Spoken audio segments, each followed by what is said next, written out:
Thank you for joining us. We are going to get started. If you wanted to find a spot closer, you can, but you can also just chill there. My name is Dr. Tapreen Michelle Dupato, and I'm the Executive Director of National Science Policy Network, which you didn't even know that you were a part of by just simply being here. Everyone that is interested in science policy or is a scientist or is in policy or exists in the world that needs things that are done by policy or science, which is all of us, are in as panners. We have created this opportunity called Politics Aside, Policy Forward, to connect scientists, policymakers, and the public with hot topics. So the topic that we have for you today is on healthcare and AI. We've been to New York in the spring, and we talked about psychedelics and drug policy. We're going on to DC to talk about government efficiency. We're going to move down. We're going to move on to data centers and energy use and infrastructure in Atlanta. And then we're going to end the year in Chicago talking again on this hot topic of AI, healthcare, and innovation, and what it means to our society and how we have challenges and opportunities to thrive. So at NSPN, National Science Policy Network, we have civic scholars and civic fellows, and we have partnered today at BU with our civic science fellows, and they are going to be doing the rest of this presentation and moderation and having an opportunity to facilitate this great conversation. So join me in thanking Aaron and Sai as your facilitators and panel moderators for today. Thank you.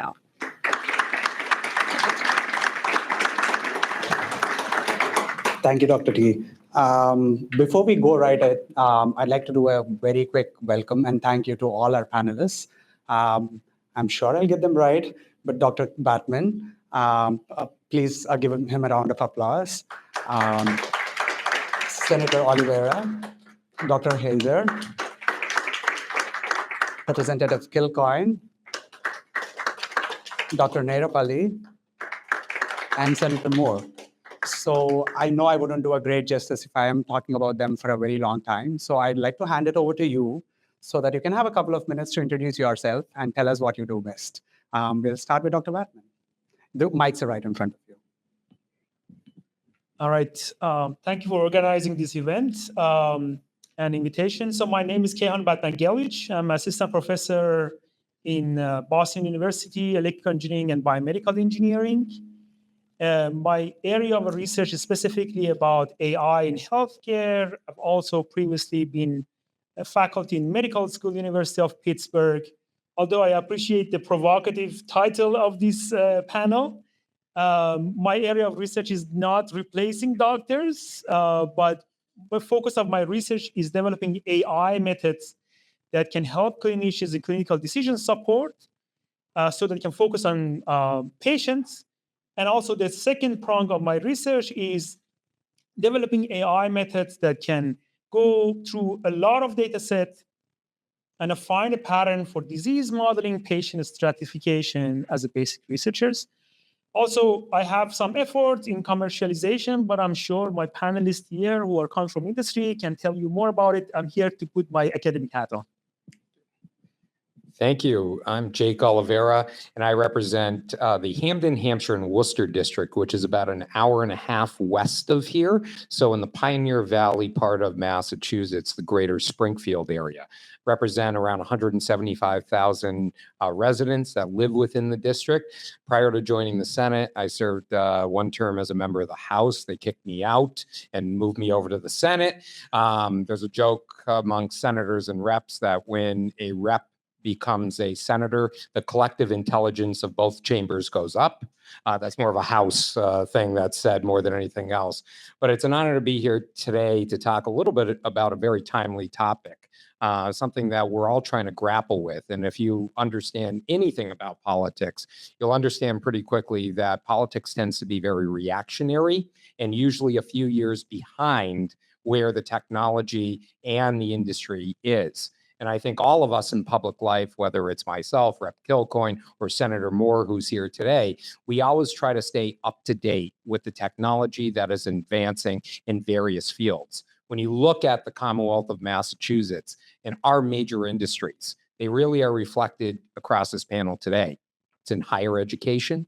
It's in medical research. That's what Massachusetts does. We're not a state that has many natural resources. We don't have a state that is a strong leader in manufacturing, but what we are a leader in is developing minds and technology. And that's why this area is such a focus, I think, for the Massachusetts legislature and for policymakers throughout the nation and across the world. I will say when we get into the questions a little bit later, we can dive in some of the policy areas. But I will say, as a way of introduction, I do not sit on the healthcare committees now, but last session I served as vice chair of the Public Health Committee. In this session, I am chair of the Labor and Workforce Development Committee. And in fact, one of our volunteers here testified before the committee on heat standards for employment and making sure that we take into account the needs that our workers have when they're facing extreme temperatures. So a lot of this kind of comes into play when we're talking about the technology that we're using and how it affects the workforce here in Massachusetts. Thank you again to BU for hosting and for having us as part of this panel. Thank you, Senator. My name is Adil Heather. I'm a trauma surgeon and I guess a public health scientist and have been in academia for about 20 years, including being dean of a medical college overseas. I am from Boston. I moved from here to go run a medical school for about 6 or 7 years and have just come back after being inspired by really the potential of artificial intelligence. And I'm now working on building an AI agent that is able to talk to a patient, take a good history of the patient, and then present all that information to the physician so the physician can spend more time on really rich conversations with the patient, listen into the conversation, scribe everything, and then have a after visit summary so the patient can stay on track. We've built the agent. It's done with clinical trials. It's worked with 4,000 or 5,000 patients already, and we're seeing really substantially improved outcomes and lots of patient satisfaction with it. So I'm happy to talk about how my experience with sort of building things and doing research to see how they work, how that can now, I think, help with really improving health outcomes, especially for vulnerable populations, and using AI as a big solution towards achieving health equity. Is this on? Okay, works. Hello, everybody. My name is Meg Kilcoyne. I am a state representative in the Massachusetts House. So I serve alongside both Senator Oliveira and Senator Mike Moore over here in the Massachusetts legislature. And I'm really excited to be here to talk to you about legislation that I've been working on alongside the senator for a number of sessions now regarding biomarker testing. And one thing I think we'll delve into this more with the questions, so I don't want to get too into the weeds here, as the senator mentioned as well. But one thing I found working on this bill is it covers an area that everybody has had some sort of personal connection to, whether it's cancer, rare disease, Alzheimer's, whatnot. And I've found that one, aside from the important impact it would have on so many lives in healthcare in Massachusetts, I found that it's also been sort of a bridge to inspiring people who might not be inclined to get involved in policymaking, who may be intimidated by politics, to try to take action and how they can help. I've worked on this bill for several sessions now, and every time I speak of it, whether it's a local event, whether it's in Boston, wherever I am, there's always somebody that wants to see this happen to make sure everybody has equitable access to the best care possible. And I think that it does show the difference that different stakeholders can make in terms of getting involved. And hopefully we'll shed some light on that for all of you that might be interested in maybe working more towards policy.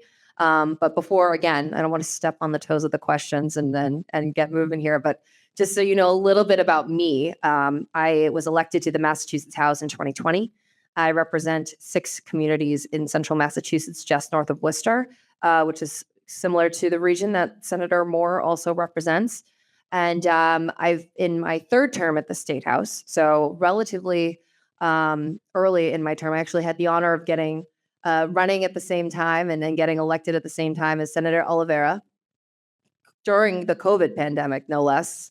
Thanks for the reminder. So we certainly had a interesting introduction to becoming lawmakers, how that impacted policy, and especially getting involved in healthcare work really was things were very much rapidly shifting, and they still are. And so that always is going to provide challenges. But we're finally, I think, served a couple terms, learning a bit more how the process works has certainly, I think, benefited my ability to get things done, both for my constituents and hopefully moving policy forward.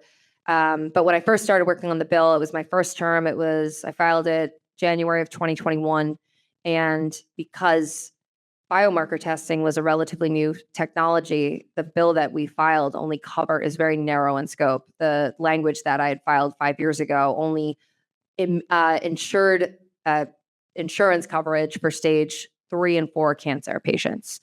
But we found that there was so much momentum in that first term that so many other states across the nation were starting to pass this. And this wasn't something that is really a red or Democratic or Republican issue. There's states that are more Republican leaning that have passed it, states that are more Democratic leaning have passed it as well, that we decided to become more aggressive in the approach that we were using. And we expanded the language to become disease agnostic, because as the technology was becoming more and more used by providers and healthcare, we realized that we have to make sure that we're ensuring as many people that can benefit can get access to this treatment as much as possible. So in my second term, we filed the stronger language, and we refiled the same language this session. And while it hasn't passed yet, we've really seen an incredible increase in support among our colleagues. And I've gotten a chance to get more involved in healthcare policymaking, as this term I was assigned to the Healthcare Financing Committee. So this bill is certainly in a lot of conversations we're having on the changing landscape, both nationally and within the state of healthcare. And, but myself and the senator, we get to focus on trying to make sure everybody has access to biomarker testing as the main sponsors of this bill. So I'm really excited to be here with you, hoping for a dynamic conversation, and I'm looking forward to the questions that you might have. Thank you. Well, first of all, I'm now really curious about the details of this bill. It very much relates to what I do. I'm Tom Narapali. I'm the CEO of Archetype Therapeutics. We're an AI native drug discovery company, and we actually start from biomarkers from patients as the starting point of our drug discovery process. So that's why I was listening keenly as you started to unfold all the details about this bill. My background is really a lifetime in life sciences, starting all the way back. My dad was a Pfizer guy for 30 years in southeastern Connecticut, so I grew up in the pharmaceutical industry, was a chemical engineer at UConn, was a management consultant at the oldest consulting firm here in Boston, E.D. Little, and then went to grad school at Cornell, got a law degree and an MBA, but that was not the interesting part of my time there. The interesting part, and this was 25 years ago, is that I met these crazy physics grad students that wanted to apply math and computing to cancer, which maybe that doesn't sound so crazy today in 2025, but in 2000 at the completion of the Human Genome Project, that was an ambitious undertaking. I really liked what these kids were doing. I helped them get money to get that company started. And then after 4 years of racking up a bunch of debt, I figured I should go be a lawyer. I trained to do that. I was a lawyer in New York for 4 years in corporate intellectual property law. And then said, I'm not passionate about being a partner in a law firm. I want to go work on this startup that's trying to solve cancer. And so moved back here to Boston and worked in that same startup, those kids from Cornell that had moved to Boston. 9 years there, and then left to help start a biomarker company in New York out of Mount Sinai, the hospital there. We took the genetic testing lab there, turned it into a company. I was the chief commercial officer. We went public in 2021. And so this is really a kind of a 25-year arc of working really in biomarkers and using biomarkers as part of a drug discovery process. So it kind of goes hand in hand. do the biomarkers to figure out whether patients need care. If those biomarkers say patients aren't going to benefit from existing therapies, what do we do for them? That's where my company comes in. We use AI to discover drugs for patients where biomarker sets predict that those patients are not going to fare well on existing drugs. So it's a nice kind of complementarity between myself and other folks on the panel. Nice to meet everybody. Looking forward to the conversation. Thank you. Senator Michael Moore. I represent the 2nd Worcester District, which is southern 40% of the city of Worcester and the lowest surrounding towns. I've been in office now since 2009. I've served as committee chair for the Joint Committee for Higher Education for about 6 years. And actually, that's where I met Senator Oliveira when in another life when he was working in the higher education field.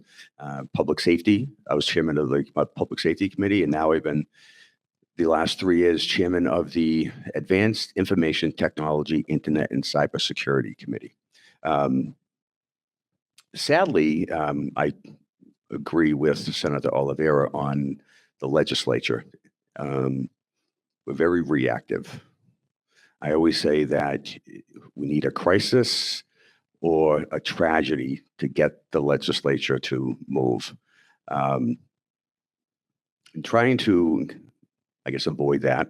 About 8 years ago, when we had, I think it was Senate President Rosenberg, that I went to him and asked if we could create a special task force to study cybersecurity, which we then did. He then did. I chaired that, and we issued a report. And at that point, AI was not even being discussed. I did not ask for the committee. When I reckon the part of the committee, the task force recommended we create a committee looking at cybersecurity.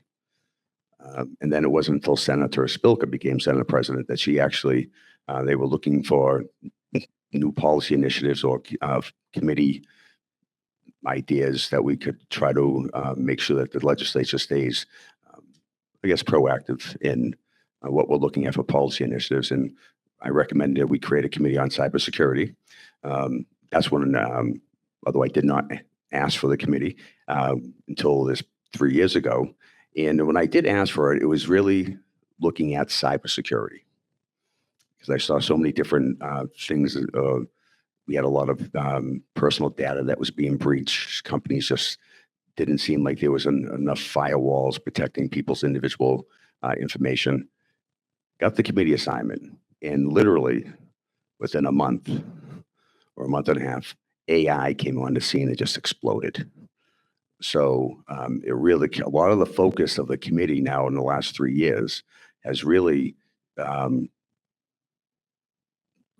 kind of left cybersecurity and cyber type issues behind, and where there's legislation dealing with AI in every aspect of our lives.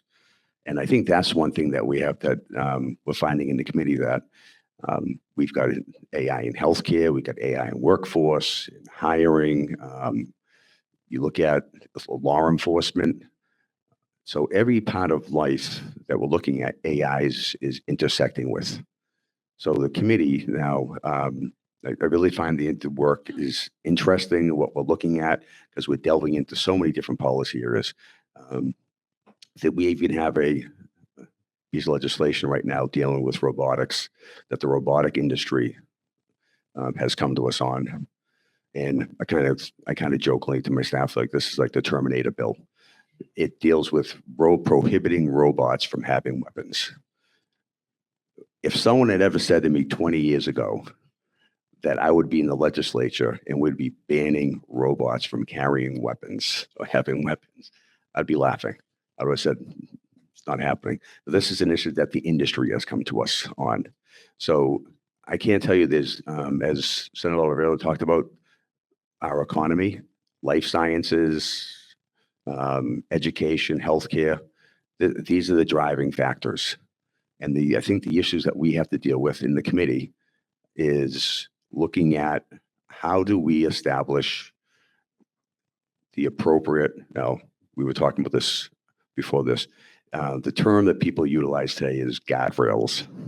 How do we establish appropriate guardrails on AI?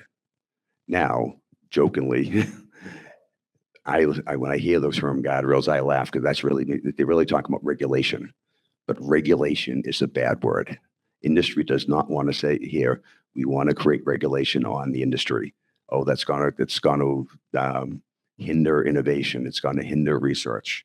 So they use the word guardrails. So this is just some of the terminology that we have to deal with when we're dealing with industry on the direction we're going to go and how do we establish the appropriate guardrails and making sure that there's no bias. There's no that if you think back to when computers first started integrating society, what they say, junk in, junk out. Well, that's still the theme today. If it's junk in, junk out that AI is basing their opinions on, what's the result going to be? So this is why it's so important that as policymakers, we make the right decision and put the right guardrails on what can be done with AI, and that we make sure that there's going to be a human oversight of it. It's great to have AI and use and have this technology, but we got to remember that AI doesn't have the compassion, doesn't have other types of human characteristics that are going to be so vital in making sure that society moves forward in the appropriate way. So thank you, and you up? I like this year. Thank you, Senator Moore. It was a common theme. Everyone talked about it being a revolution of sorts. So the AI revolution is certainly here. We had COVID revolution, which changed a lot. And the AI revolution is now here. So are we being proactive or reactive is definitely a question. So the first question I have, we'll do a little back and forth between the academic industry panelists and the representatives. So for my first question for the academicians and the industrialists is, what do you think is the real impact of AI in healthcare right now? Dr. Batman, would you like to go first? Okay. So I think, in my opinion, we don't have a coherent AI policy yet, let alone the tailor to healthcare. And I think it's okay because usually policy trails the innovation. I think it's better to talk about what do we need from a new healthcare policy. So what are the groups that we want our policy to serve? I think there are two groups. One are the patients, of course. And at the end of the day, you want to come up with a policy that improves the outcome being better treatment for the patients and better outcome, higher survival. And I think AI get involved in every step of the way. For example, Tom, I'm sure, can tell you more about AI method developing better drugs that can be personalized to the patient and many others. Also, the second group is non-patient. I think part of our healthcare, perhaps, it's a good chance to push it toward prevention. And AI, for example, can be involved in screening. And we know that the screening put a lot of burdens on clinicians. AI can reduce the burden of the clinicians. But the other groups that AI can be important for is the general public. In terms of non-patient, I think AI produces a lot of opportunities for our economy as a whole, and produce different kinds of jobs and better jobs, perhaps. And this is, to me, this is the third aspect of involvement, the part that AI policymakers should think about it. In my opinion, AI policy should be less about algorithm and mostly about who's going to benefit and who's going to be left out. But I'm sure our policymakers can tell you more about it.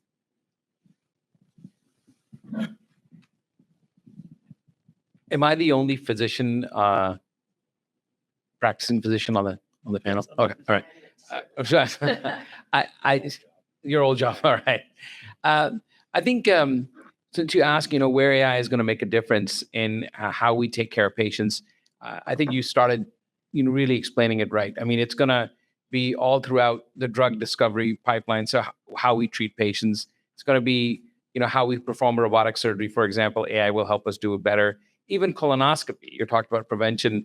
AI is now being used to improve our ability to do a colonoscopy, see things that we hadn't seen before, and so on. So I think it's going to enhance a lot of the therapeutics we do. Something that I'm working on very specifically is how it's going to enhance the doctor-patient relationship to improve outcomes and so on. Lots of things are there. What's not there is the regulations to support all of this. And this is where we're looking to our legislators to that, right? So, for example, right now, the primary way we, and of course, doctors are motivated by many things, but one thing they all have to work on is, how we bill for things, because we all have to, we all have bean counters that are asking us what we billed and so on. And the primary way things are billed is actually based on time and not quality of care. And now with AI, the whole point is to, use AI tools to improve the quality of care. And it may actually be faster for us to do that. So what would happen is you get penalized for providing better quality of care because now your time is spent in a different way than it was before, right? And so it's very important for the policies to keep up with how we actually do practice. And the trouble is that this takes so long that we're going to find the rest of the world far ahead of us. And a lot of those therapeutic benefits we will not be able to give to patients here in the United States, even with a lot of technology being developed here, just because our regulations and our policies are too far behind. And I think that's the biggest issue that I see. Another opportunity, though, is that we try so hard to decrease the cost of healthcare. We're always worried about how many people are going to be insured or not insured. And whereas Massachusetts has been a leader, especially with the Affordable Care Act and how that's been implemented across Massachusetts, and the number of uninsured in Massachusetts, obviously, we're all very proud of how we have much better access to healthcare as a state compared to other states across the nation. AI, I think, will help us do even more and improve health equity. Again, we won't be able to get there unless the legislatures, both at the state level and federal level, keep up with the time. So I think that's where, at least practicing physicians look towards the legislature to make sure that we are evolving as fast as the technology is evolving. I'm not going to comment on AI specifically. I will leave that to the expert here in the legislature to my left. But I did want to just take a note to kind of build off what you're saying a little bit in terms of challenges in policymaking. And as we've kind of touched on before, as policymakers, that is always going to be a challenge that we have, in that our process is designed to be deliberate. And that doesn't always coincide with the rapid growth of technology. I talked a little bit earlier about biomarkers and how the rapid, seeing the use that it can have for patients facilitated us to be a bit more aggressive in policymaking. But that still means this bill has been already on its third term, and many bills take far longer than that to get done. And to give you some insight in terms of how we have to think about this, why it can sometimes take a long time, a while, is that we don't get to look at issues all the time in a bubble, even healthcare ones. In Massachusetts, we deeply care about the cost of healthcare, but in order to get any policy done that's healthcare related, that could have an impact on costs, it doesn't just have to go through the legislature. It usually has to be studied by a organization called the Health Center, Commonwealth Health. What does CHIA stand for again? It's the Center for Health Information Analysis, CHIA. So they have to look at every single bill that may be moving forward in the legislative process. And this is before it's even released out of our committees to see what kind of fiscal impact it might have on the Commonwealth. And we take this analysis seriously. It's not a political organization. It's independent from the legislature, but it gives us tools so we understand how this is going to impact it. Because all of us, I think, want to see everybody have the access to the greatest care possible. We want to cover everything. I know I want to, but an unintended consequence can have huge ramifications on other areas. For instance, and I think both the senators probably dealt with this in your districts as well. Healthcare costs skyrocketed over shifting uses of various, especially GLP-1s, and municipalities, like the state, have to make their budgets work. They don't get to take out a deficit like the federal government does, nor do we as a state. So suddenly you had, things like school districts who have to cover insurance for all their employees suddenly saw their budgets raised by 21%. And so that means municipalities have to go and decide, are we going to make cuts such as firing teachers at our schools, firing town employees, or are we going to see if the local voters will approve what's called a 2.5 override, meaning approving raising taxes by over 2.5%, which then they come back to us and demand more money from the state, but we don't always have the ability to do that. So what we are challenged with in the legislature, whether it's AI, whether it's healthcare, but always as it relates to healthcare, is how do we do this in a way that we know that we want to make sure that we are a leader in providing as much healthcare access to everybody as possible. But how do you make that work? Because we are forced to balance the books, both at the state and municipal level every year.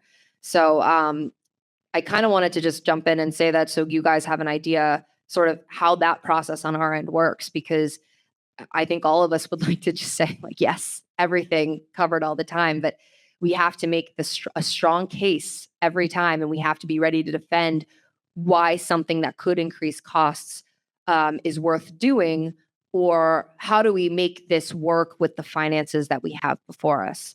And I don't want to jump in now because this is an AI related question, but when we get into the specifics of what our work on the biomarkers, we can talk a little bit more about that too. Just to build upon what Representative Kilcoyne's talking about, there's 6,800 bills filed this year. So this is when about how deliberative the legislature has to be. So every bill has to have a hearing. So the only, this is where you'll hear the general public come back and say, hey, this bill's common sense. You guys should have passed this in a week. Well, it's common sense to you, but there's 200 legislators, 40 senators, and 160 state representatives. What I think is common sense isn't necessarily what someone else thinks is common sense. And then you've got the committee chairs. They have to review a bill. I don't know if that, I'm going to say, and my colleagues can correct me here, I don't know of any bill that when it's filed, so think of that 800 bills. If we pass 250 to 300 a year, that's a lot. But I don't know of any bill that's ever passed that was passed as originally written. It goes from the filing to the committees. Everyone on the committee has their input in changing the bill. Then it comes out of one committee, then it goes to Ways and Means, then it goes to the floor, and you could have 300 amendments filed. Then it's got to go from that branch to another branch. The process, when I first got elected, someone had described it to me as the process is purposely made so not many bills pass. Could you imagine us passing 1,000 pieces of legislation a year? What that would do to our everyday life. So there's that aspect. Dealing with, and as I said before, we're here for healthcare, but this is when we're looking at AI. And I thought of this when you were talking about the costs. Yes, and Rep. Kilcoyne talked about this, that everyone's for making sure, especially here in Massachusetts, we pride ourselves on the healthcare that we can provide people. But we want to make sure that it's not too expensive, that everyone has the access to it. And this is where AI, yes, it can be very instrumental in increasing access to healthcare. But for those of us who are a little older, when the Affordable Care Act was first passed, or the so-called Obamacare, the opponents of it, what was one of their biggest critiques? Well, besides increased costs, death panels. Yeah. So now we have, and this is no matter what industry that we've gone to, that we talk about AI, the most critical component they talk about, it's the human oversight to make sure it's not just about the numbers. It's, yes, you want the medical professionals to make that healthcare decision. Yes, this person does this, and this is what I talk about, the human characteristics of us that make us who we are. That it's the human there saying this person deserves this healthcare. It's not an AI system that's developed looking at the numbers saying, I'm 62. He's only 62. He's got 8 years left. Now we're not gonna waste our money on that. So this is finding that, I don't want to say balance, but this is what we have to look at. And another aspect that, and this go outside of the healthcare industry, when we look at AI, one of the biggest issues that we have is an infrastructure, and we saw it last year, was over the end of the winter, the enormous utility bills that people had to pay. AI requires so much energy. That's going to be one of the biggest hurdles we have, is expanding the electrical grid, or the grid in general, to handle the expansion of AI in healthcare, AI in whatever industry. And not to go on into, but when it was talked about jobs, one of our biggest industries in the country is transportation, long haul trucking, drivers. What are we moving to? We're moving to. This talks about, you had talked about jobs, and well, there's going to be more jobs. Well, are they going to be quality jobs? Because now you have 700,000 or 800,000 people in the industry of transportation that are no longer going to be driving trucks. It's going to be self-driving trucks. We're going to have Uber and Lyft, and all that's going to be self-driving. We already get the taxi cabs out coming, taxi services coming. So if you look, it's going to be a very difficult process going forward, integrating a full expansion of AI, meeting the workforce needs, and making sure that those jobs that are available are quality jobs.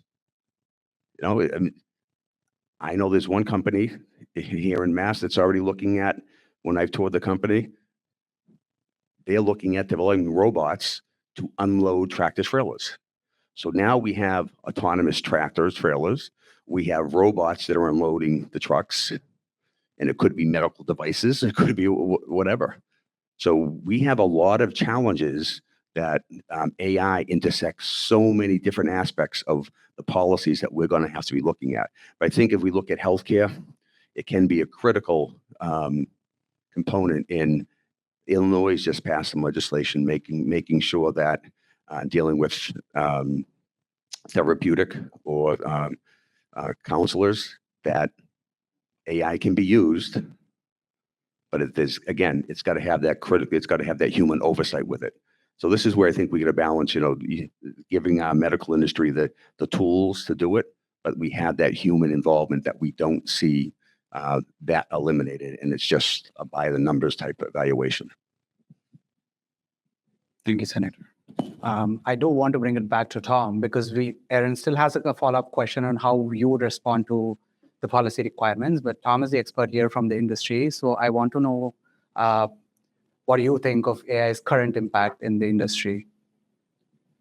Well, again, I think others have commented on this, but it's not monolithic. There are areas where AI has had a massive impact. So the world that I work in is drug discovery, and there's already a lot of things that AI is doing in drug discovery. Fortunately, and I've been on these panels 10 years ago, sitting on a panel with a billionaire saying there's going to be no more doctors and everything's going to be done with AI, which I think the senator is right, that there are people out there that kind of think things should go that way. I don't think things should go that way.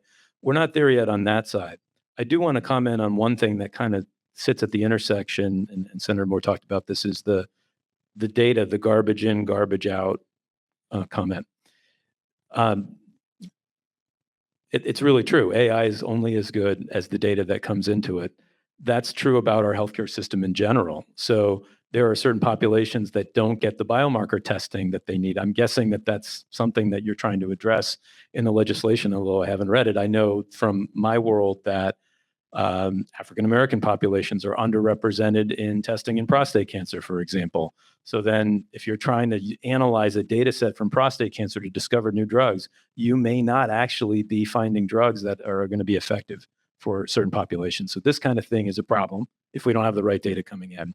The balance that gets complicated from my seat in dealing with this over the last 25 years is patients' concerns about privacy versus wanting that patient's data in the analysis to actually represent them. So that's a conflict from a legislative perspective. You're going to have some people freaking out about, hey, I don't want my data ending up causing some insurance discrimination against me, which is understandable. It's a valid concern. And on the flip side, if that data is not in the analysis I'm doing, we're not discovering a drug for you.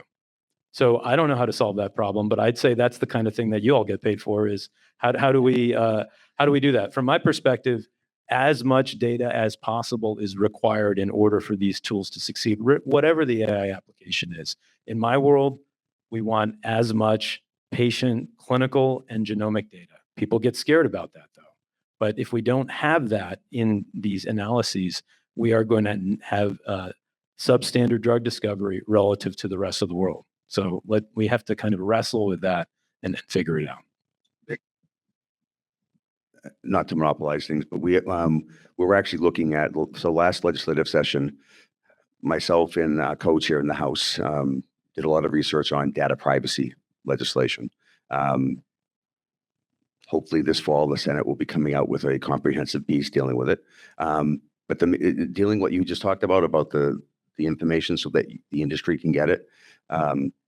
What we have contained in the bill is really that allowing businesses or whatever industry to collect data reasonably necessary to their job function, to respond to the mission of that, whether it's the pharmaceutical company or whatever industry it is.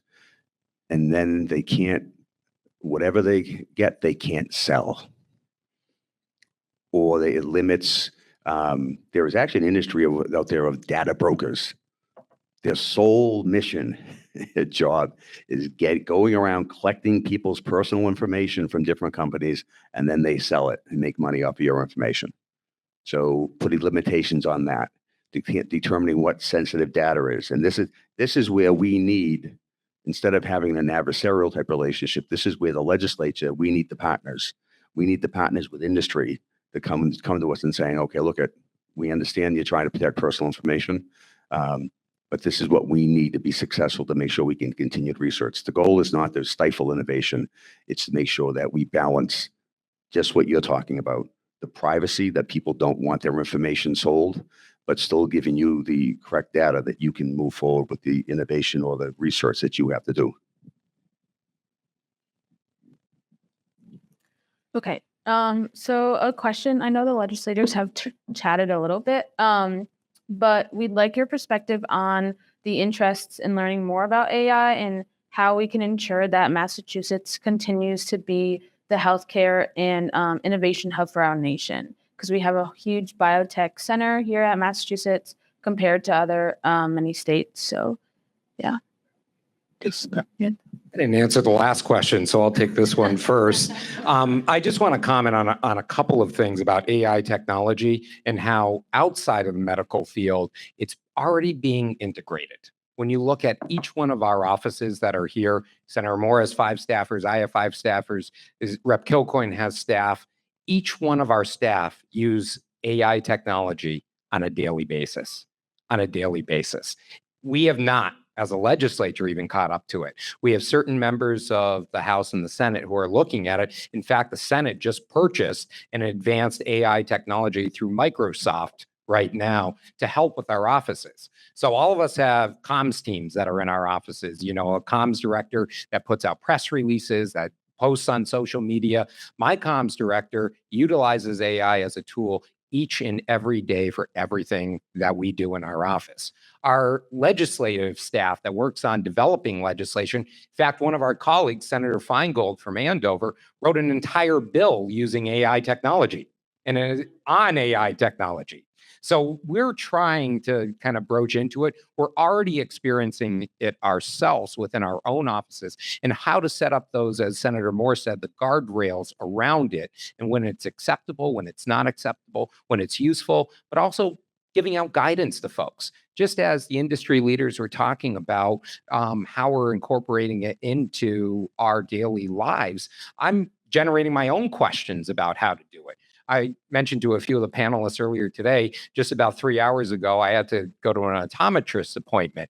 And I'm sitting there in the optometrist appointment, getting my eyes dilated. I can't see a thing, but I see my optometrist sitting at her computer station, now struggling with entering information in there. And I said, what's going on? And she said to me, we just adopted an AI technology tool in our offices that we are now utilizing, and we've only had it for a week at this point. And so she's trying to do it. I'll give another example about how AI technology for the patient side is being impacted right now.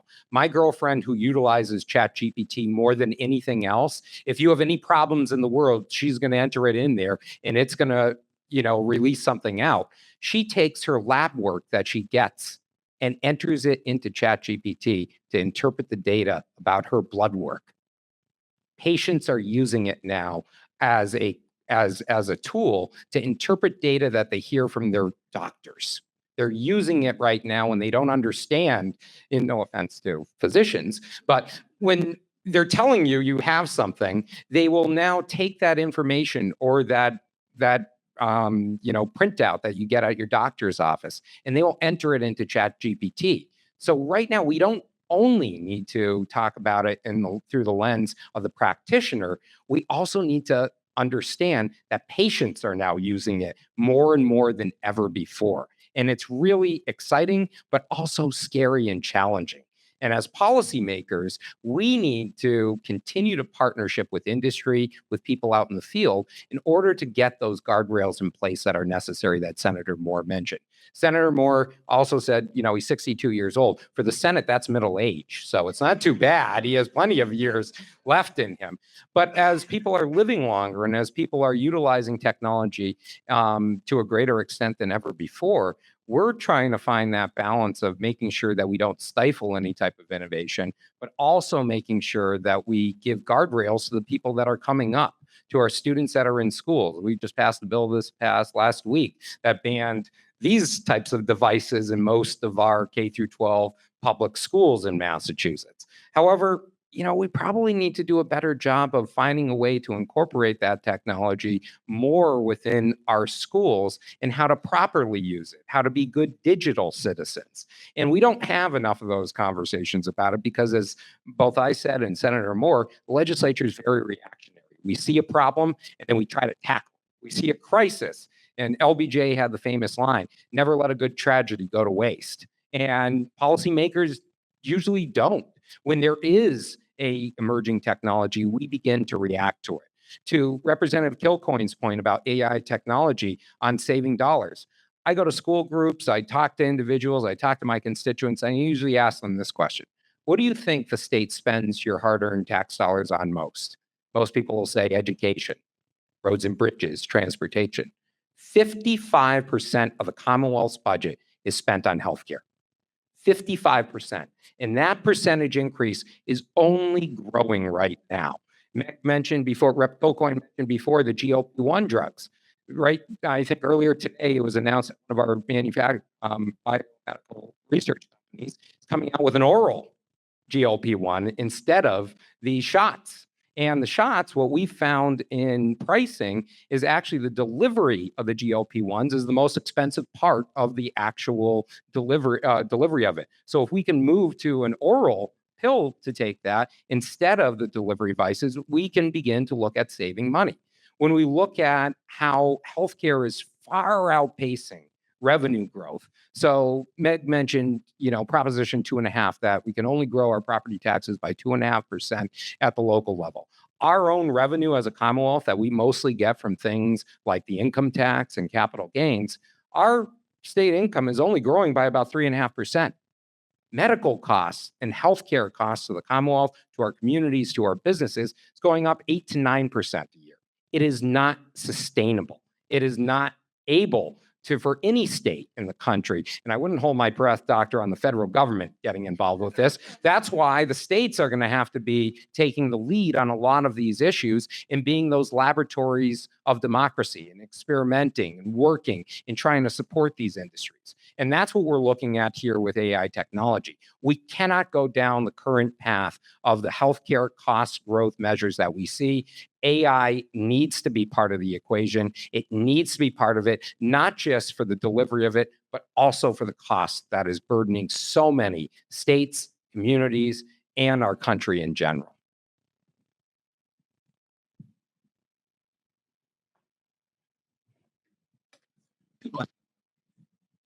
You can, if you had a comment, if I felt like you wanted to comment as well. before. Okay. Thank you so much. We've had a great hour.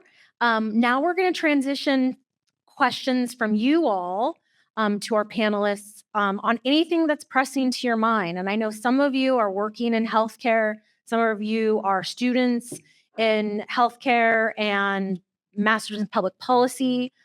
So really anything that's on your mind, they're in the hot seat and ready to. I actually, hear sorry, your I questions. changed my mind. Okay, absolutely. She's So giving you just- time to think. Just before we get into the questions, I felt badly. I was remiss in not in the introduction explaining what the biomarker bill did. I have this thing when I go on panels. I get anxious about getting ahead of the questions. So, and if you haven't already learned this, legislators tend to not need. We don't put many guardrails on ourselves when we are speaking. So I try very hard in the intro to sort of give a brief interview, but I think I was remiss in not explaining for those that might not be aware of what the biomarker bill that myself and the senator filed does. I spoke about it a little bit, but just in case any of you were wondering, it's not really directly related to the AI conversation we were having, but what our bill would do basically in Massachusetts right now, many private insurers will cover something called biomarker testing if your providers feel that it's an important test that they need to make sure that you're getting the best care possible. We have seen many patients, survivors of cancer, of other rare diseases that have found that when they were able to access biomarker testing, they were able to rule out what kinds of treatments might not be the most effective and figure out what was going to be able to, based on their genetic biomarkers, tell their doctors what was going to be the best treatment for them. So this is a really important step in medical technology and precision medicine that I'm sure that the doctors could explain better than I could. I think Senator Moore, you might have talked about this earlier. Like we as legislators, we have to be experts in many different things. My background is not in medicine or science. I was a history major. I worked a lot in policy. So while I'm not an expert in genetic medicine and precision medicine, I do understand the human life impact of it. And so when this bill was presented to me, what we discovered in Massachusetts is that while most patients can access, roughly 60% or so of patients in Massachusetts can access biomarker testing, at least 40% of both private insurers and Mass Health do not cover biomarker testing. And so what that means is that despite this technology being available, if you are under an insurance plan in Massachusetts or uninsured, the doctor may not even try to get access to biomarker testing because it'll take too much time to get the insurance company to facilitate what's known as prior authorization before they can administer it, or they are confident that it may not be covered. So they'll have to just forge ahead what they think without that critical data, what might be the best treatment for you. And with this bill, we believe that everybody in this Commonwealth should have access to this care. We believe that despite concerns around costs, it really can drive, it's not even just about improving healthcare outcomes, which in my opinion is the most important thing about the bill. We believe it actually will lead to cost savings down the line. Because if you know that a treatment might not work for you, you're saving thousands of dollars and not wasting time and money on treatments that you're going to have to start something else a few months down the road. And so we have seen this, and we've seen this in anecdotal stories that we work with people we work with the senator and I. We partner a lot with survivors of cancer, with patient advocates. And a young woman, her name is Molly. She's I think in her 20s now. But she was diagnosed with the same form of cancer that her grandfather was diagnosed and passed away from years ago. Unlike her grandfather, though, she was able to access biomarker testing and is now a survivor. And it's stories like that I think highlight the human cost of this. But the senator and I have a job within the legislature that, while I don't think there's anything more important than the patient voice and the human cost of it, we do have to answer questions in terms of how the state is going to pay for it, as you were talking about earlier, Senator.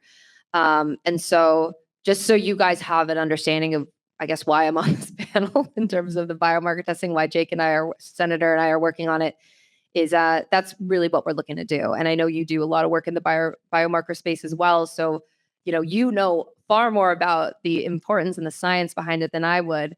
But that's why we need to partner with people like you. And we've had so many incredible doctors in the medicine and medical community that come to explain to people, to lawmakers, to policymakers, what this can do, why it's so important. And we do believe that while we are working with the American Cancer Society on getting this bill done, we have seen support from rare disease groups, from Alzheimer's Association, because there's so much potential in care and quality of life. And I think when we're talking about healthcare, and we're talking about, there's so many, I think, people that assume that, oh, if you survive cancer, or if, you will be fine.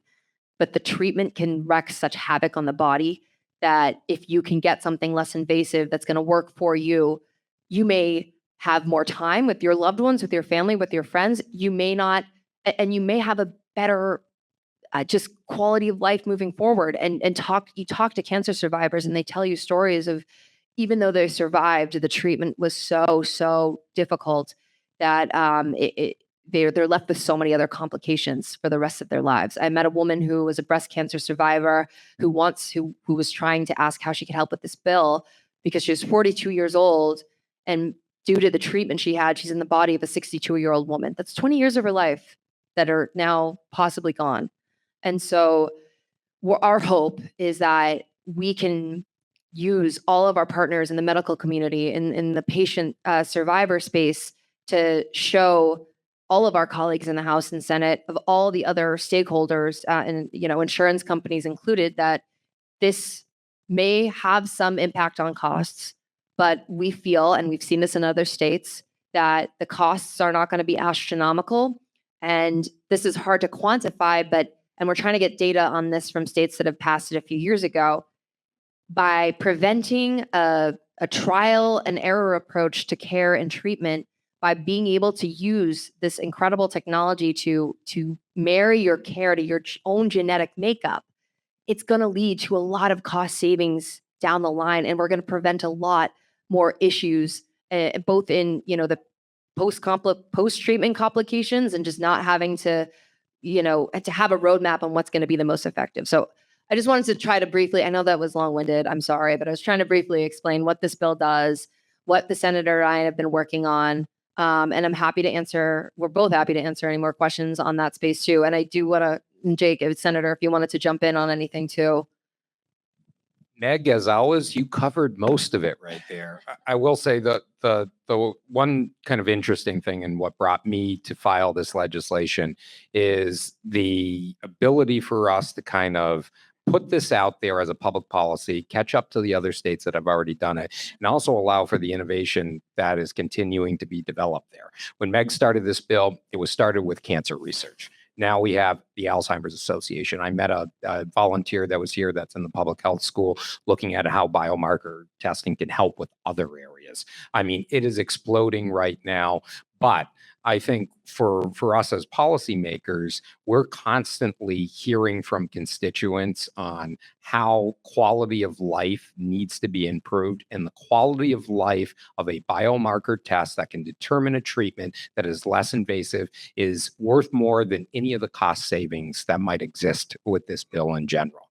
And the important fact that Rep. Kilcoyne mentioned about Mass Health, out of the 7 million Massachusetts residents, Mass Health is our public system, out of the 7 million Massachusetts residents, 2 million are covered by Mass Health in Massachusetts.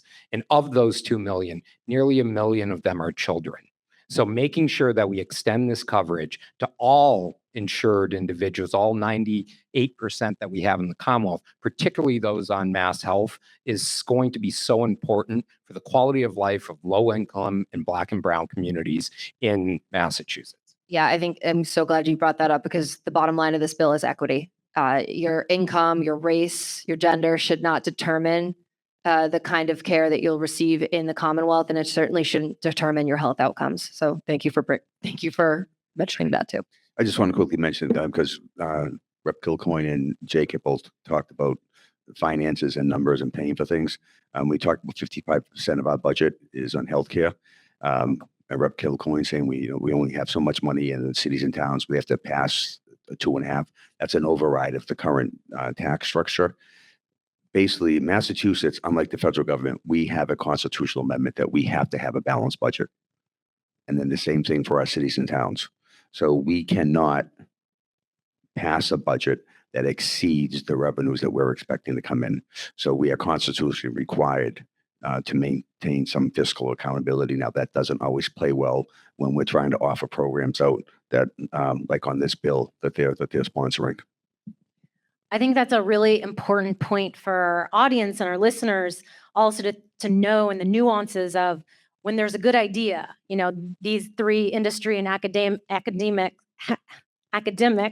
have great ideas. And why is it not just so simple? Why isn't it common sense? Why isn't it just happening? If it's so clear, there's always these complications about costs, give and take. If you're doing it in healthcare, are you taking away from roads? If there's, vaccine costs, are you taking away from, school lunches, things like that? And it's really important for scientists to remember that there is a lot of complexity in passing a bill that you all have to think about. To go into what you're just talking about, now we all saw the big, beautiful bill passed. There's all sorts of reasons that why we cannot act as legislators. But it's called federal preemption. That where the federal law, the federal law is the overriding statutory governance of that, whatever policy area. If we just saw in the big, beautiful bill, and this applies to AI, they tried to get an AI 10-year moratorium prohibiting states to pass any sort of, again, guidance, basically regulation on artificial intelligence type of technology. So this is where sometimes on the state level, you could see us trying to file legislation, and then we get told by Senate counsel, we have a council that reviews everything before, look, there's federal governance on this. We can't do anything here in the state on this because of the federal preemption. So there's other aspects that sometimes prohibit us from acting upon policy initiatives. Okay, audience participation time. No shy people. Okay, great. Hi, thanks for the panel. A lot of interesting responses. My question has to do with AI and healthcare, but from a slightly different perspective and goes towards a point that Senator Moore made about the resource-intensive nature of AI. So my question is, AI is very resource-intensive. It requires a lot of water, exacerbates healthcare costs in a different sense by, increasing burden on the energy grid, exacerbating issues with climate change. So how does that play a role in the guardrails that you would put on AI if the ubiquitous use of AI in different sectors of our life would also increase healthcare costs by putting a burden on resources that people have, or increasing heat or decreasing access to water? How does that play a role in policy making around AI guardrails? That's a very important point, and I'm glad that Senator Moore brought it up because of the fact that my sister yells at me anytime I use it, saying how much energy I'm using and how much water for just that simple, thing that I'm putting into ChatGPT to explain something. Our energy grid here in Massachusetts transitioned away, and we have goals that the Commonwealth has set by 2030 to reduce in half our carbon footprint, which means that Massachusetts, like many Northeast states, we have transitioned our energy sources away from things like coal that burned significantly and was part of our portfolio 20 to 30 years ago. We don't have that anymore. Governor Healy recently filed a bill just a couple months ago, getting at to the other point that Senator Moore made about rising electricity costs. I have all electric utilities in my place, and I was paying for a tiny, less than 1,000 square foot place, close to $1,000 last winter per month, just to keep the heat and the lights on and the electricity. That is pricing people out. So as we begin to diversify that grid, we need to look at other technologies. We thought that offshore wind would have been a potential to add to the grid there. Now that we're losing credits from the federal government, those proposed offshore wind sites are now going to the back burner. Rex Kilcoyne and I went up to Montreal just a few months ago to look at Canadian hydroelectric. So in the Hudson Bay, they have massive facilities, one of the largest in North America that we actually visited. Tariffs coming in will prevent us from accessing the Canadian grid that they are generating, that they sell partly to Massachusetts right now. All of that to say is that we don't have the infrastructure and the grid that's necessary in order to accommodate all of these changes in technology, and the impact that it has on the exacerbation of climate change continues to be something that impacts all of us. I represent the city of Springfield. The city of Springfield for nearly a decade was ranked as the asthma capital of the United States. Now I think it's number 14 or 50. We need to be completely mindful of the ability for us as Massachusetts to accommodate all of this changing technology, and for the grid not being kept up with it, and how it perpetuates climate change and the impact and the cost that's going to have on all of us. We're a coastal state, rising sea levels. We have seawalls that are failing. We have king tides that are taking out areas that's going to cost us more. So as we rely more on technology, as we rely more on AI, the ripple effect that's going to create, even if we see savings on it, could impact our everyday lives and the constituents that we represent. It's a fair point. I don't have a complete answer on it. Take a look at Governor Healy's energy proposal. She actually has some interesting ideas in it, including eliminating a law that was passed by the voters in the early 1980s regarding nuclear energy. I'm not going to speak towards nuclear energy right now. I will say I have some serious concerns with it and where that leads us as a nation. But I think states are trying to grapple with the need to diversify that grid and looking at things like nuclear energy is what Governor Healy plans to do in that bill. Obviously, she doesn't determine things. We're not like the federal government where you can sign a bunch of executive orders. We have the power of the restrictions in the legislature. We have the ability to make laws, not the governor, not the president. So as you insist to roll out these proposals on grid and the energy users, we need to keep in mind the future of all this technology, how that will impact us going forward.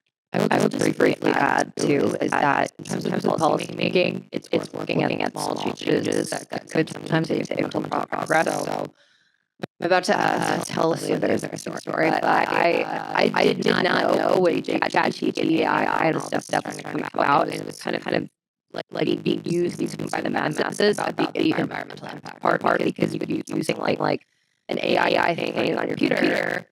It's an instantaneous response. You don't understand what is happening behind the scenes to make that work. So for instance, my friends and I, Joe, my colleague, I guess, as a joke, I was on ChatGPT to describe like funny redesigns of my campaign signs to see like what it would spit out, and then I was like texting it to my friends, and I didn't get anything out of it, and later I understood and learned that what I thought was sort of like funny joke probably cost millions of water and energy expenses. And so I think that it's probably true that many people don't know what the impact is of technology. And it's not to say that it's doing enough to change it. Like even in your life, making sure you're telling your friends and family what the environmental impact is in terms of how much water is needed on servers to actually do like type in a letter or something that you're using. When it seems like such a low, easy level task is actually so time consuming and energy consuming, and on a state level, in terms of the policy level. And again, this is something that's still costs money, sometimes a low cost thing to do. We'll do things like awareness campaigns. So something like even as small as putting out paid ad on the internet. The old days used to be posters that would describe or put out notices of public awareness campaigns to make sure people understood what's happening or what it is, what the carbon footprint is in their own life. Because while it wouldn't stop, I think enough to combat concerns on climate change, I think I would bet there's a lot of people that don't know what the environmental impact of this technology is. If they did know, they might be more hesitant to use it unless it was absolutely something necessary. So that's really, go ahead. Just got one more thing to it, that we're impacting how it's about to. They're trying to change things, the policy, regulatory schemes, so that as Senator Oliveira talked about, with the tariffs, Canada has so much hydro power that they're willing to sell to us, but because of the federal right now, the climate atmosphere going on with the federal government, that's also going to be impacting what our economy also. Great discussion about complexities. So oftentimes we think about policy making done by elected officials, but actually where do you two, CEOs and founders of businesses, where is your policy making in terms of, are you going to run out of electricity? Are you going to be stymied if things are throttled? If you can only use AI during peak times, non-peak times, things like that. So what are your companies doing, thinking about, the future of AI and data and privacy? What are your policy making? Well, before I answer the question, I wanted to just give a little context. The question that was put forth today, that your doctor might be an algorithm. How many people think that's a bad thing? Your doctor being an algorithm. Some people think that's a bad thing. Oh, two of the three legislators think it's a bad thing. Your doctor being an algorithm. Your next doctor could be an algorithm was our catchphrase that ChatGPT suggested might be attracting viewers. You don't like that? So the dean himself doesn't like Should it, you right? be So worried? okay, but I must say to you, as a surgeon and a data scientist, I would love for my doctor to use algorithms. All right. So the idea here is that we're in a situation that you're talking about where we're using a lot of energy, like ChatGPT and stuff. So we're using it around the process, but we're not using it for the process. And we have to get to a position where we're using this energy for good, right? So when we get to a situation, and what you asked about policy, when we get to a situation where we're able to use those algorithms to treat patients, because what happens if you use the correct algorithm for the correct patient? You will get better outcomes. That is the actual goal, right? Like, think about a good doctor. You see, suppose you're my doctor, I go to you. You might be the smartest person in the world, but if you have the ability to have the collective experience of millions of patients who came with my exact problem that you haven't actually seen before, then you're going to be a better doctor for me. And that's what we have to not be afraid of. We have to understand that this is actually going to make care better.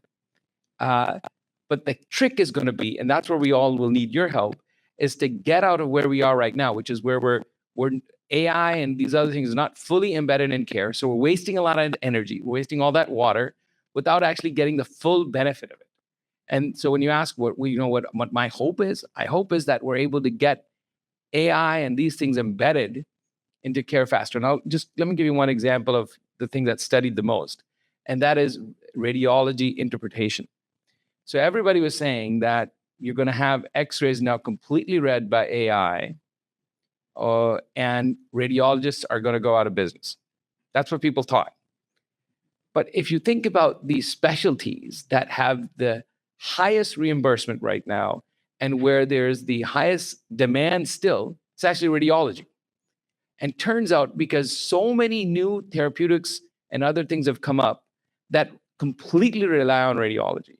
So now their new Alzheimer's drugs, they all require MRIs every 6 months. And so somebody has to read them. There's no way the current radiologists can do it. So they need AI augmentation to do their job better. So we can get there. It's just that we have to get through this sort of, I would call, transition period where we're spinning our wheels a lot. And once we are able to really take that AI and put it into these algorithms, we're actually going to do better. So I actually loved what you said. It's just that we shouldn't be freaked out by this. Somebody called it a creepy picture there. Has some intense eyes. Right. By the way, my daughter's in the audience, and you mentioned about no cell phones in schools. She gave you a pretty sly eye there. So I count my note. Great. Tom? For me, I go back to the point I made earlier around the data. which is that I'm not as worried about, and hadn't really been, frankly, so focused on the limitations of how much compute we need. That is an issue. It's been addressed by others. But these algorithms are only as good as the data. And so the concerns we talked about earlier, we have to resolve those in order to make sure that these algorithms are given the right data to do their job, which is to serve us. So that's my kind of ivory tower moment here, is to say, let's get better at getting the right data available, accessible, respecting patient privacy, doing all the things we want to do to protect individuals, but get the data available to the people that can turn it into the value that we can see. Great, thank you. Okay, I'll do one question, then final question.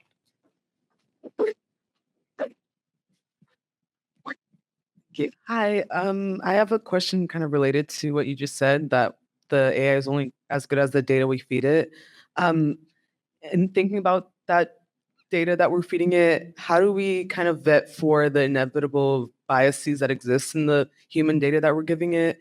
And is there any thought about processes we can implement to kind of vet for racial, gender biases, et cetera, and just to make sure that we're not kind of widening the disparities that AI can introduce to healthcare? Yeah, absolutely. The first thing is diverse sets of people need to be in the data set to start. So if we are, I mentioned this earlier, something that we've seen in prostate cancer, Black men are disproportionately not benefiting from biomarker testing. And so then more Black men die from prostate cancer disproportionately to other populations. So step one is making sure that whether it's biomarker testing, the other thing, that's actually a big part, which is why I perked up right at the beginning of this whole panel, was that if you don't do biomarker testing on everybody, then you don't have the data to learn the models that are required to discover the drugs for the people. So I think that's the first thing. Can we use AI to look for bias? I think that's I'm not an expert in that aspect of AI, but I would think that would be another thing that we should try to do is, are there ways to train AI to look for bias and root it out and say, hey, this data is not up to par for our training because it's missing this component or that component, or it misrepresents a particular population, that sort of thing. So I think there are things we can do. First of all, we have to care that that's an issue. If we don't care, it's not going to get fixed. I think people here do care, so that's good. And then I think these types of things can help address it, but we have to kind of stay on top of it. I was just going to add one thing. A lot of work on healthcare disparities actually has come from here at BU, at Harvard Medical School. I used to work at a place called the Center for Surgery and Public Health, where we showed that even after traumatic injury, where you think everybody gets the same care, turns out that there's significant disparities in that African Americans, Black Americans end up doing 20% worse after getting the same kind of injury. Now, of course, we used to do a lot of work, and I, for example, my lab had lots of research efforts, and I'm sure you're suffering from this as well, that focused and used the words DEI in them. All of that is paused, right? All of that. If they haven't been taken away, that's been paused. And so my request to you, and I'm so glad you asked this question, is we have to continue to work to take away those pause and not let the whole movement that has happened over the past few decades to fix these wrongs that have occurred over decades. We have to not be afraid and just let all that go away. We have to get back to where we thought that this was an important issue and actually continue to study it. So we have to, I don't know how we're going to do this to say DEI isn't a bad word, but unless we go back to caring about it, we will not be able to solve the problems that you just raised. They're going through and having to eliminate the word bias from documents at the federal level. Okay. So selection bias is, many people know what that is in this room. That can't be a term in these documents. So we're dealing with at another level, some kind of really difficult constraints that our state legislators have to wrestle with. We talked about federal preemption. Very difficult, if that's what's happening at the federal level, to do things that can help everybody here in the audience and all the patients we want to serve. So it is really an issue. I want to go back to the question. It's a really good question. Ms. Senator mentioned the cost of training and doing inference on this model, but I want to go one step back. So many of these recent model, especially what you have heard about it, probably foundational model, requires a lot of data. And if you have been involved in making large-scale data sets, and you know about our healthcare system, you know that it's quite scattered. Like, for example, radiology images are stored in different systems than electronic health record. And to build this type of system, you need an infrastructure to link them together, and you need to be compliant with the regulation. So you need not only you need a technical infrastructure, you need a legal infrastructure to protect you. Now the problem here is that if you overregulate this domain, the only people who go after building this type of large-scale structures are very well-resourced hospitals. So who's going to be left out because they don't have the resources? Community hospitals. BMC is an example. And who BMC hospitals and community hospitals have? Low income. So it's a self-fulfilling prophecy. You increase the regulation, and without knowing the consequences, then it results in like community hospital lefting out because they don't have the resource. The data will be biased, and the model will be biased. So in order to build this, you have to know that even building this, like forget about training it, that's also really resource intensive. Building it is very expensive. And it seems that our regulation and our policy is not really intended to, perhaps unintentionally, not intended to help innovation, but more like a legal protection. And the unwanted consequences is that community hospital left out, you end up with the biased data set, biased models. I just want to quickly add to that, to comment on what all of you are rightfully pointing out about policies in terms of certain words like diversity or bias being eliminated. For all of you here, our government is a reflection on what you care about. Politics, I know that sign says politics aside, but all politics and policy is a reflection of what the people care about. So I know there's students probably from all over the country here. Do not be afraid to call the people that represent you, no matter who they are, to talk about what your lived experience is in your profession, whether it's what you see your patients, what you care about your future, because at some point, government in our country, we have a democratic government, and it's always changing, and it will change based on how people vote and what they care about.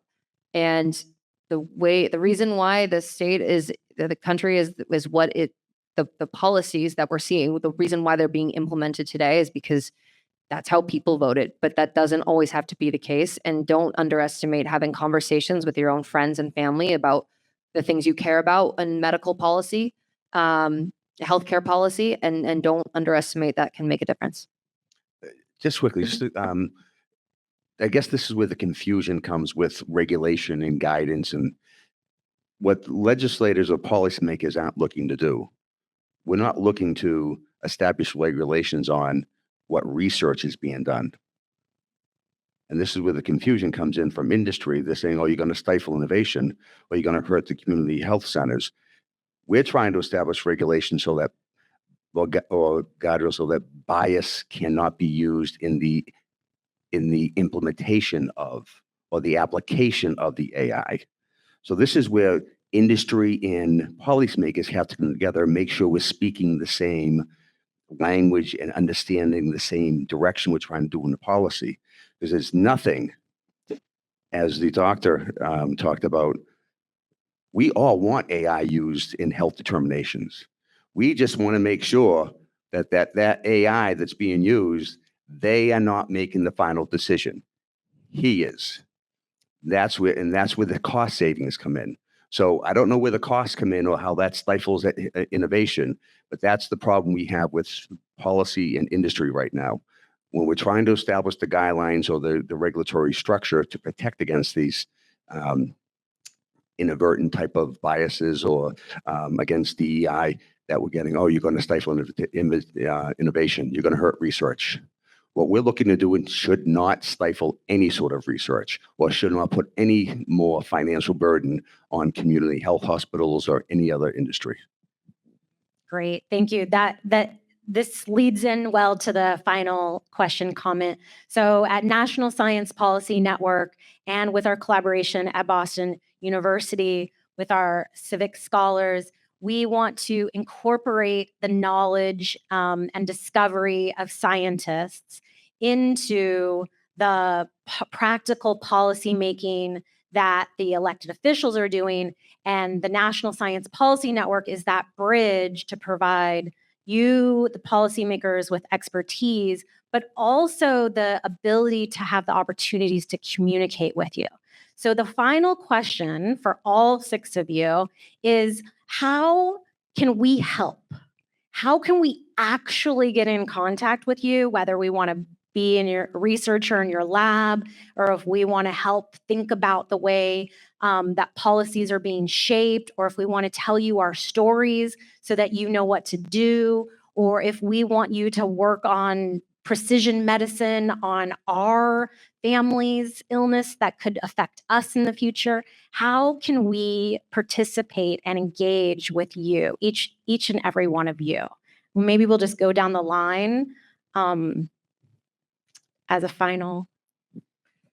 So, so I guess like, okay, I'm gonna put my academic hat on because as academic, so what is my role? Like my role is educator, basic scientist, translational scientist. As an educator, so my job is to train the next generation that brings service to the society, brings the next generation of innovation.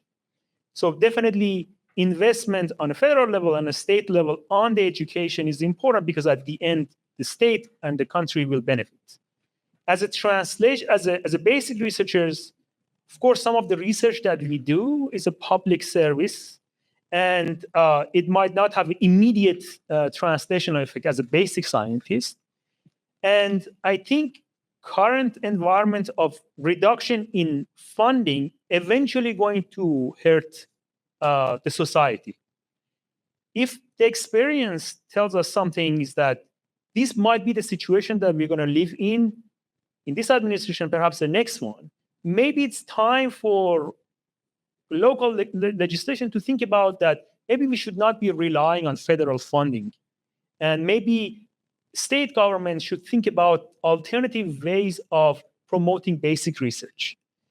And finally, as a translational researchers, I have the same concerns as my fellow panelists on industry, that I think one thing that helps quite a lot is that our policymakers know the entire pipeline of the innovation. The entire pipeline of innovation starts with the data and basic research, bringing research to regulation, passing the regulation, and then like who benefits from this. And I think this is quite important to understand the entire pipeline, because it really to see the effect of that in a society, every part of that can be stifled or can be like improved. To give you an example, I'm sure that you have heard about things like the UK Biobank or All of Us, another like equivalent of UK Biobank, but for the US. There are state level effort for that as well.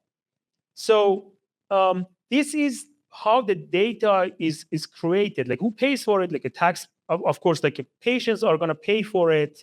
And like, because through their health insurance, government and universities by cost sharing and funding research, and industry by bringing it to life. So I think one thing that incentivizes patients to participate in this study is to return it back, is some structure that return it back to the patient and taxpayers. And I think currently there is no pipeline aware policy, in my opinion, that okay, at the end, let's say that you innovate, because like many of these data sets are developed and they use and reuse multiple times. How they're going to return this back to the patient? I'm not talking necessarily about money. I'm talking about maybe better license structure that incentivize patient to participate, so that it's not adversarial, it's not zero-sum game.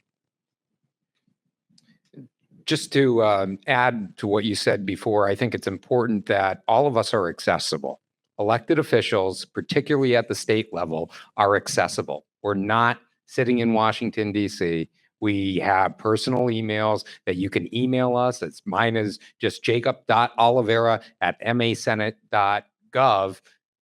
Be careful with the E and the I in my last name. It throws everybody off. But we're accessible. Rep. Kilcoyne, Senator Moore, myself, we represent constituencies. So the most effective way to contact our office is to have somebody from our district contact us. We value that more than anything else. So if you live in your respective community, whether it's here in Boston or whether it's in a suburb or outside, feel free to email your elected official, whoever represents you where you live. When we see that as elected officials, we put that at the top of our inbox because we know politics is a two-way street. If we don't respond to our constituent, we're not likely to get reelected 2 years from now. We're all on the ballot every 2 years. So responsiveness to our local communities is so essential. We all have office numbers, offices at the State House. Leave us a voicemail. I will guide against one thing. You probably have been on social media. You probably are in an industry and you see these things where it says, contact your state senator or state representative and tell them no. And you click this button.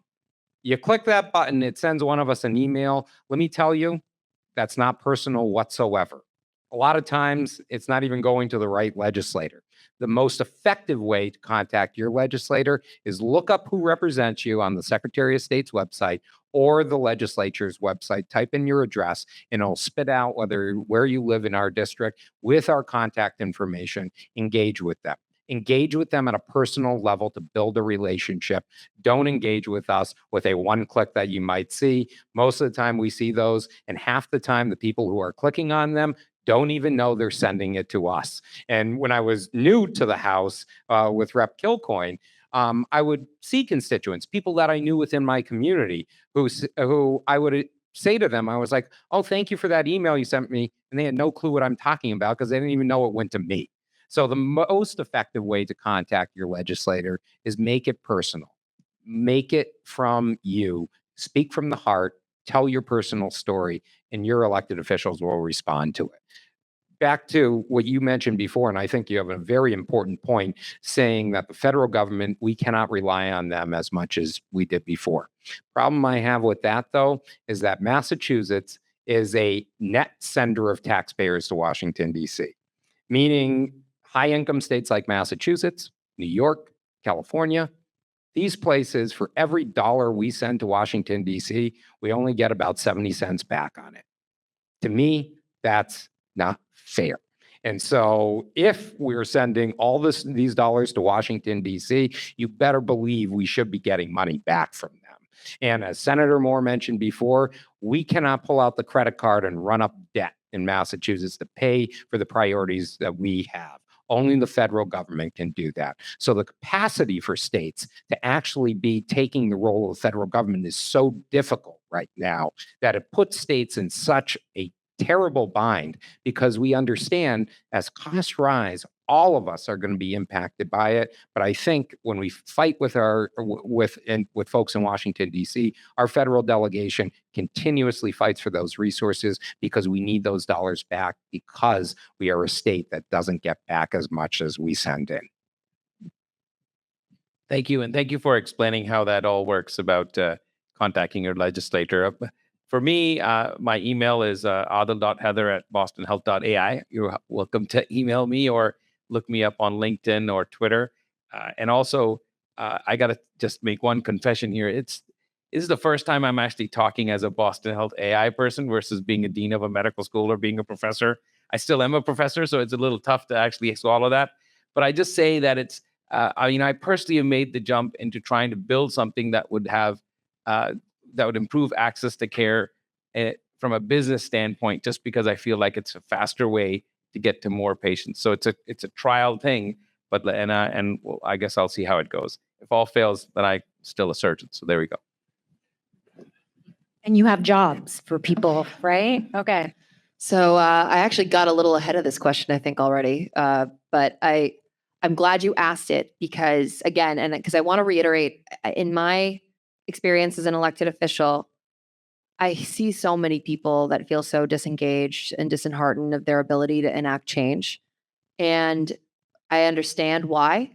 Sometimes it feels like, why even bother to go vote? Why bother to reach out to a legislator? They don't care what I think. But it does matter, and all of your voices matter, and your experiences matter. And that will, in one way, shape, or form, make a difference on the policymakers that are here to represent you.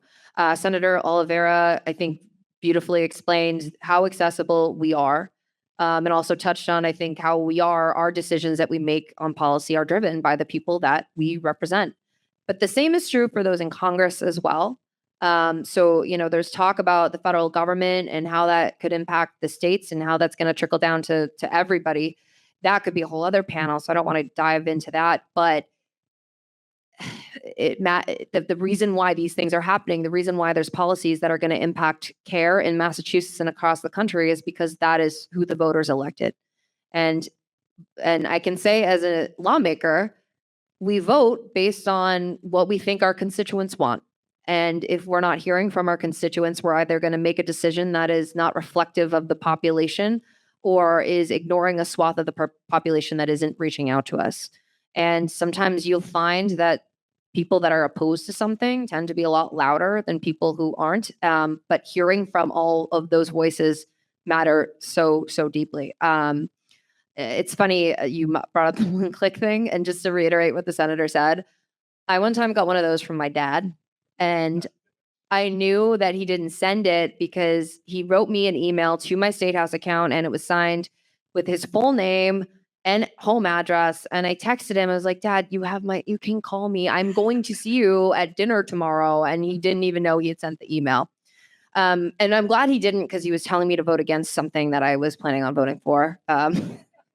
My dad is not of the same political persuasion as I am, but it does lead for spirited debates. But it just goes to show that we really do need to hear from you. And I've learned this with biomarker testing. I'm sure you've seen this in your field too, that policy isn't always about being the experts. We need the experts to help inform us of how this is going to have a practical impact on care and whatnot. But what moves people, what drives policy, is hearing the human cost and the human impact. And all of you here, whether it's in your personal lives or your education background or your profession, you will see on the ground what these policies mean for the people around us.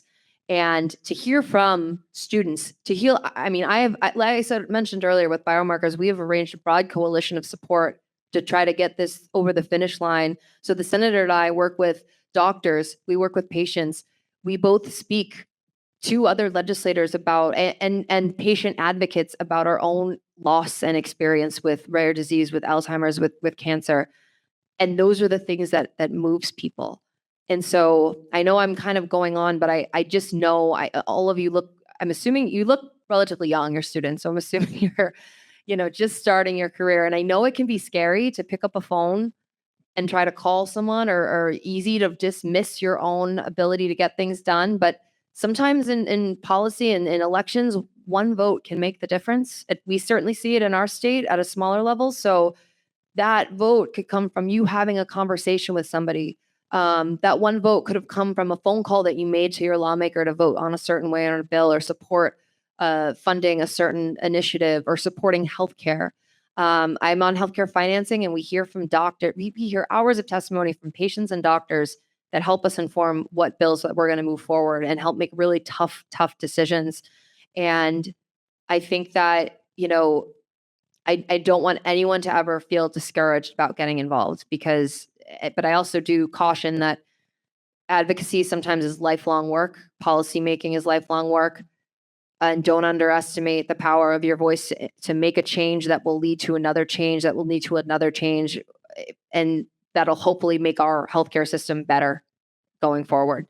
And all of us are, no matter what our backgrounds are, whether we're sitting here on this panel or in this audience, we're all trying to work towards the same thing, and we all need each other for various reasons. So just don't dismiss your own ability to make change, and never dismiss that. And also, try to take a breather when things seem overwhelming and scary, because I certainly that we see that, we have a lot of challenges in front of us that we're trying to solve, and you can't get everything done at once, but just don't give up.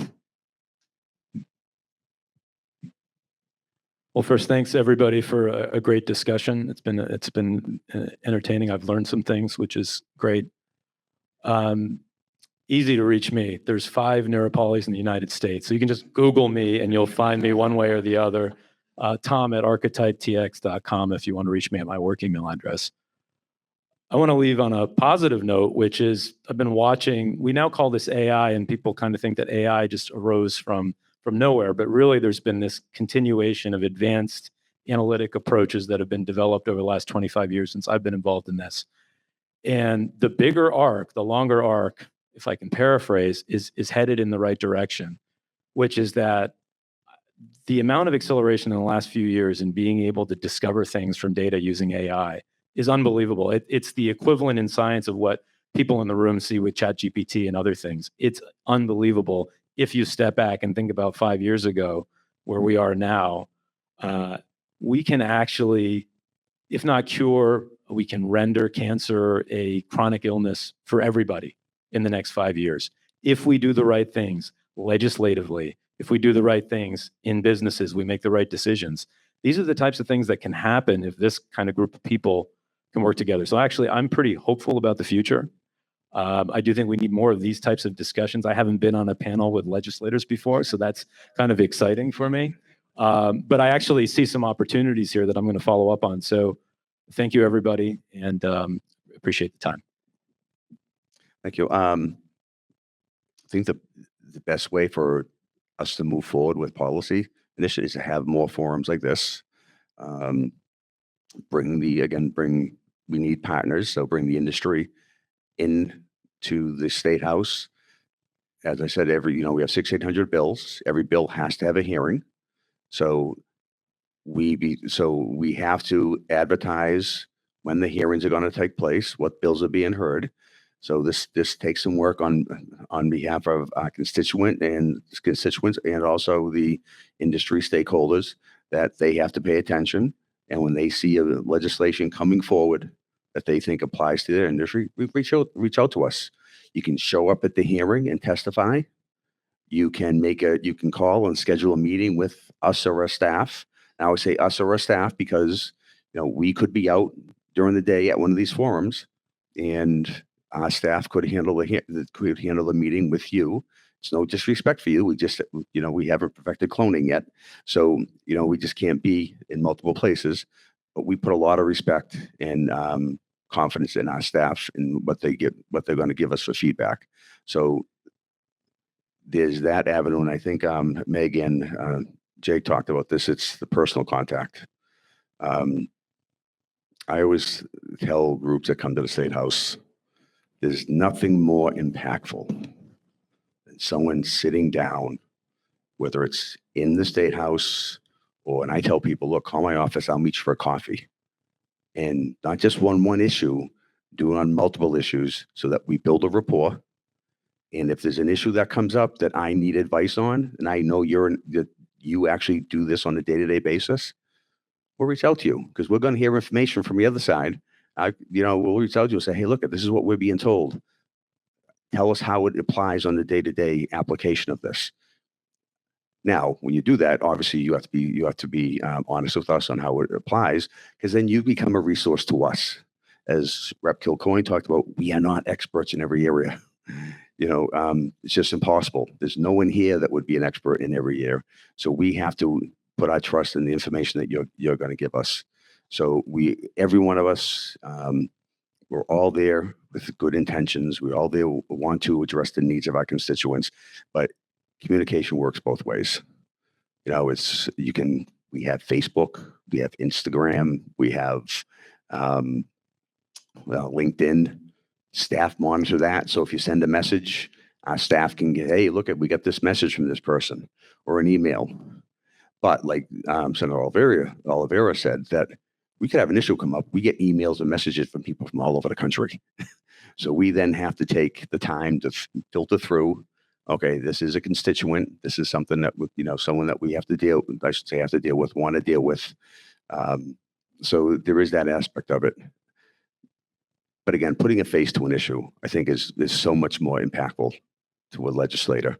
Because it's not just here, hey, look at the data. Data is important, but hey, look, the data says A, B, and C.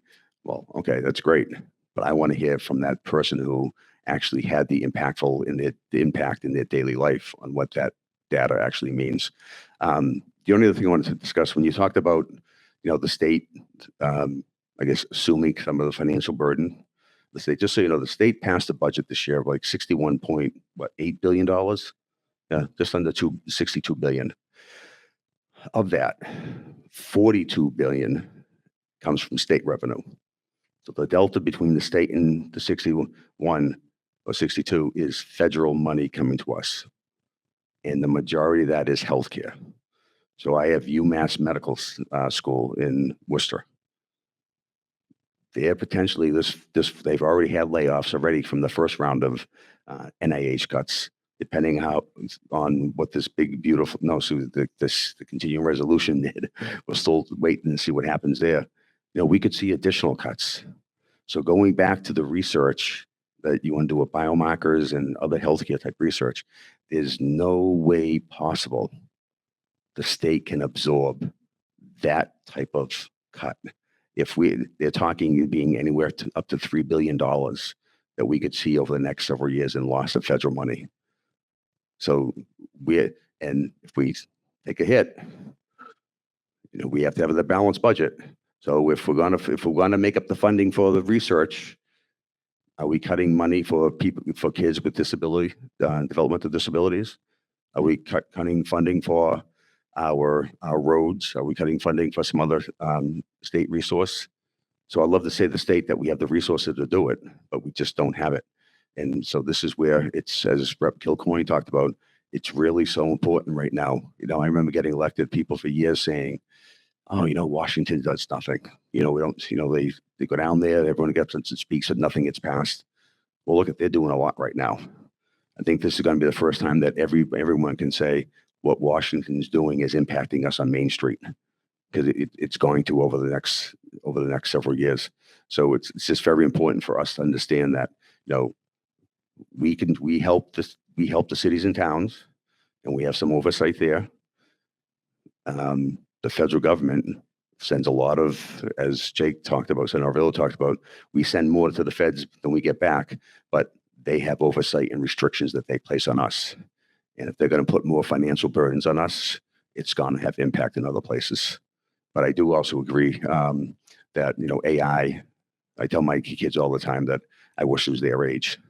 I can remember that when the microwave, well, actually, I can remember sitting in the black and white TV, and we had these rabbit ear antennas, and then came the microwave, and we used to sit there saying, oh, I wish we could just sit here and change the channel. TV remotes. They're going to see, and you're going to see so many things that, my generation, the baby boomers, we're never going to see. So I do think there's so much positive possibilities out there with AI.